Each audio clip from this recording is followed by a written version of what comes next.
Hey everyone, and welcome back to the channel and the rebuild of our unfinished Sealine SC35. In the last episode we hit a major milestone, permanently fitting our brand new sliding roof mechanism and an incredible new custom soft roof thanks to our friend Rob over at Fiskerton Wharf, who manufactured a bespoke lightweight design just for us. With the new roof now complete, it's time for another exciting step, fitting all our new glass. Once that's done, we'll finally be truly weathertight, bringing us even closer to getting this boat back on the water. So plenty to do, so let's get stuck in.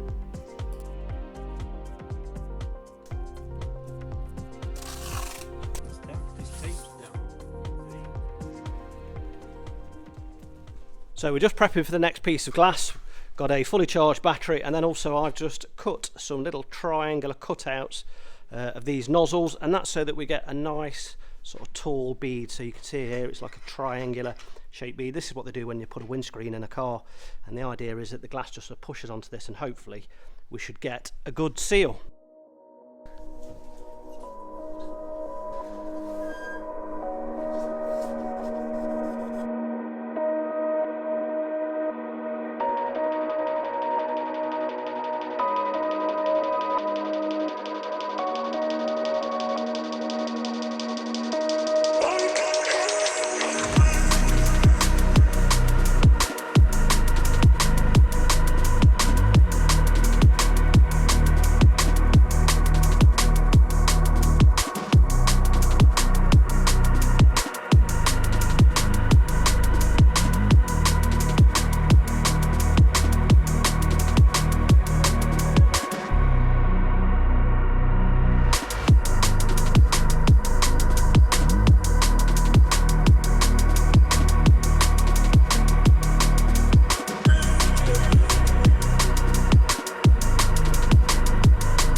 Okay guys, so a bit of a cigar moment for us this. So both sides are now in.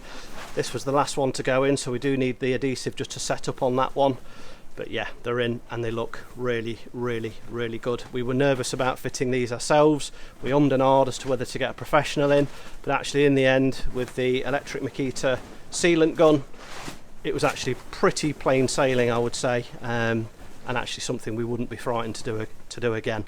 So we have got the sealing to do on the outside, so what we'll do is order some Sikaflex 295 UV, and we'll use that just to make this sealant gap nice and flush as we did on the windscreens. So we've done that before and we know that that works, but yeah, just look down there, that looks really smart.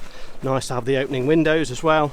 Also we've got the 3 sets of drains on the window, you can see as well, so if any water ever hits this, that just drains out of there. We'll probably need to keep those channels nice and clean, but yeah, overall looking really, really smart. So next we're going to look at the glazing that goes on the top here. The reason being, the adhesive that we've got's got a shelf life, a couple of months left. So I think what we'll do, we've already got these pieces of glass, so we'll get this aperture cut here and we'll get this aperture prepped here with a view to getting those pieces of glass in as well.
Okay, so we have prepped our apertures for the windows.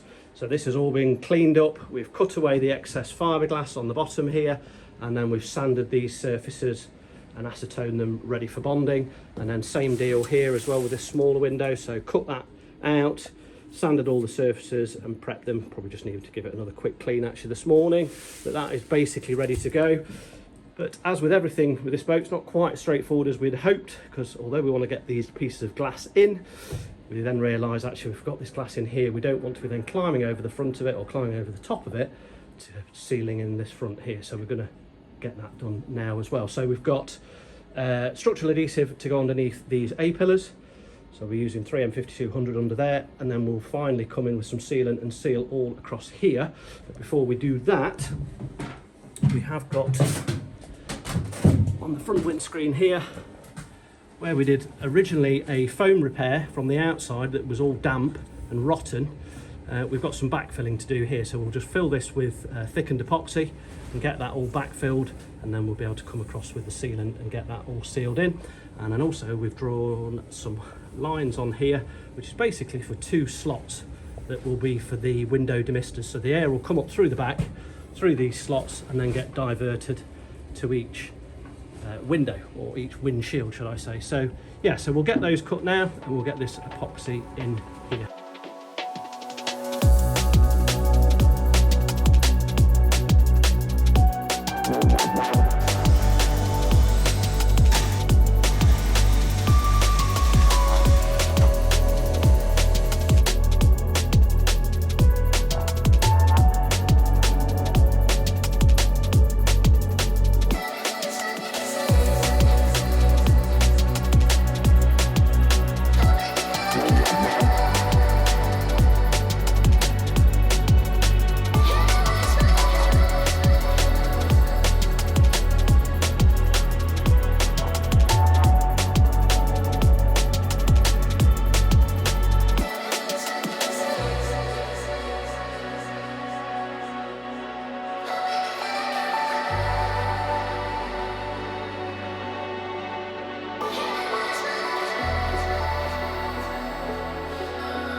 So 2 front vents, demisters cut to, or 2 slots, they're cut there ready. Both A-pillars, we've got 3M5200 in there, structural adhesive. We've used that just because that's what we happen to have in stock, but perfectly good for the job. And then what we'll be able to do is just finish off the ceiling then with some sort of sealant, 295 UV or some sort of UV sealant.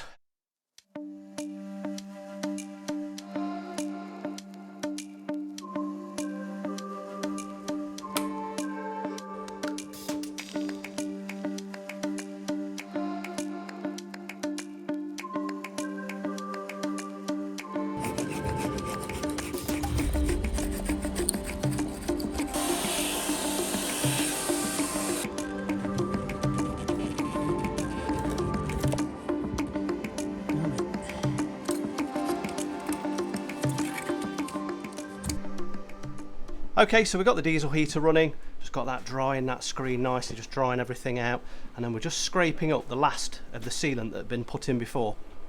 And you can see that just here, so it's all along this edge, it's all on this fiberglass here, and then it's also some sort of within the moulding here as well. Feels like silicone, we think that's what it is, but we just want to get as much of that out as we can, clean it up as best we can. We've got 99% of that up now, so we'll get all that cleaned up, give it a wipe with acetone, and then we'll be able to get the Sikaflex sealant in.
Okay, so all sealed now across the front underneath that windscreen, and that's tidied that up quite a bit. That looks a lot better now. So now we can move on to fitting the glass. So what we'll do is just clean around the perimeter and get this all nice and clean again, and then we'll be able to set these down into place. Now what we need to do is just to try and get these, if we can, flush with the top of the fiberglass here either side. So I think we'll probably use some wooden packers either side on the inside there, just use some clamps just so we can get that nice and flush, and then we'll be able to get the electric sealant gun out and we'll be able to run a nice bead of sealant around the side and get those bonded into place.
Okay, that's going to be a wrap for today's video, guys. Hope you enjoyed today's video. If you did, give us a thumbs up.